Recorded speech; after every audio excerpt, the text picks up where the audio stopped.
My name's Kieron, and I'm an addict. Shit, that's Tuesdays. First one is about my favourite serial killer.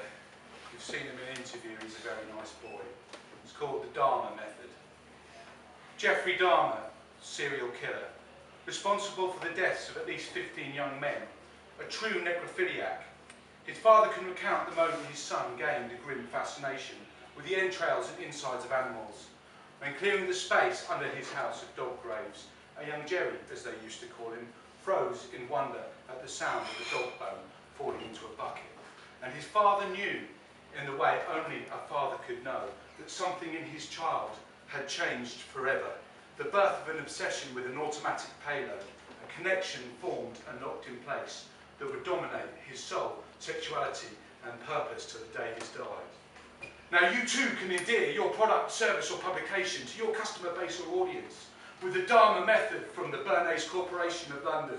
Create the same near helpless compulsion for your brand as Jerry had towards the compulsion towards the innards and organs of dead creatures. Lock in loyalty with a chemical change in your prospect's brain and form a sales bond that will last a lifetime. Why worry about managing complex business relationships when you can build unwavering adherence? Reconstruct pathological paraphilic obsession and deconstruct the very mechanics of self-identity into an unconsciously capitalist knee-jerk and self-fulfilling buying prophecy that will make people kill for your business.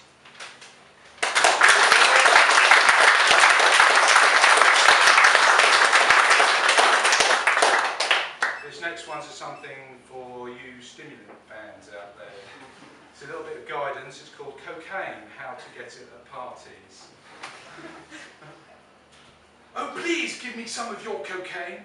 I implore and beg to the big boys sitting round the table. They look at me with sneers upon their faces, buoyed up by the ego-driven condition of their addiction. They don't even have to acknowledge me to tell me, sorry, not sorry, there is no cocaine for you.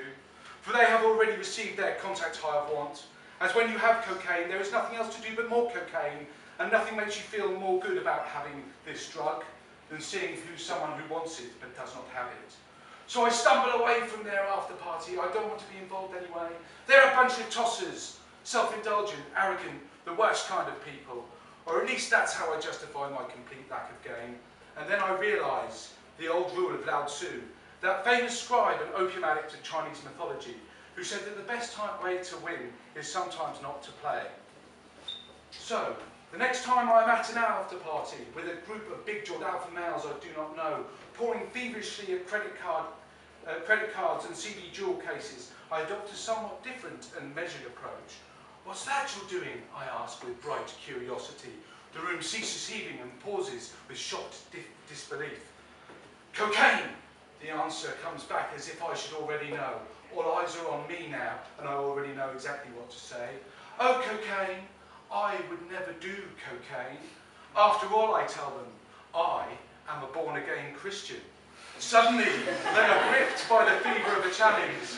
Convincing arguments and persuasive tones are thrown my way. I'm encouraged to sit down at the table, and after so much pressure, I relent and agree to try my first ever line of cocaine.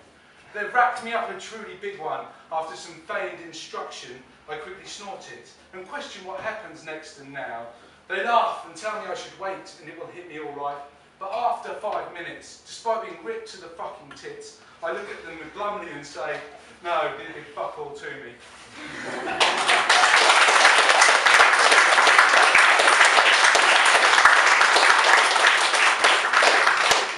Final one is about when I spent 6 months on speed. So, here we go. And this one actually rhymes as well, believe it or not. So I've actually done a whole poetic thing with this, yeah? It's called Paranoia versus Delusion, okay? Everybody thinks it's the paranoia that gets inside a mind destroyer.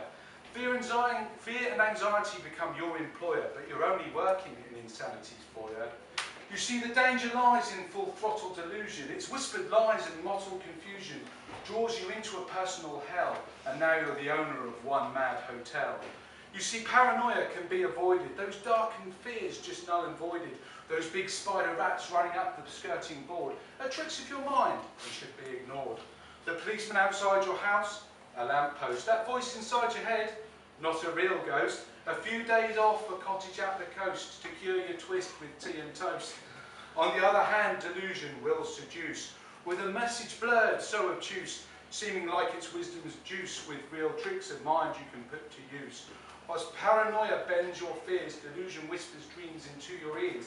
The cause to catch minds unaware, with a gentle will caught in a moment's stare. Before you know, you're fueling this psychosis with a bunch of books on verbal hypnosis. And to make yourself feel oh so precocious, the spells, the sigils, the symbols of the gnosis.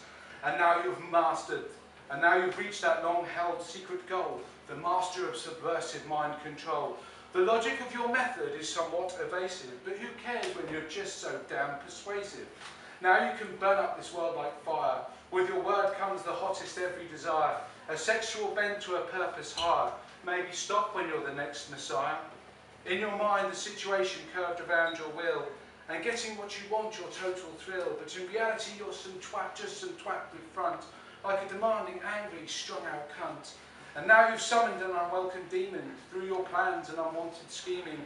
The mind control you brought to existence isn't just yours, it is the system's. A technology used by intelligence agents, being by experiments on mental patients, but you won't find the plans anywhere in the patents, but you see it everywhere, its usage blatant. The government are controlling the masses with the same pedology that was once your passion, creating obedience through music, film and fashion. Your minds unwinds, your thoughts start clashing. You come towards a starting realization. The authorities aware of your vocation and have tracked your psychic precipitation to become engaged in your devastation. Because they're experts in your psychic responses, they now use agents unknowing and unconscious. Now you're fucked and you got so near because paranoia has started to reappear. You go home from this horrific movie and decide to hide under the duvet. You see, psychic inquiry sure ain't so groovy when you become the bitch and delusions floozy. The worst thing about this psychic glory was you didn't even get a unique story. For all the crazy turns, twists and tricks, you were just caught up in the plot of The Matrix. Thank you.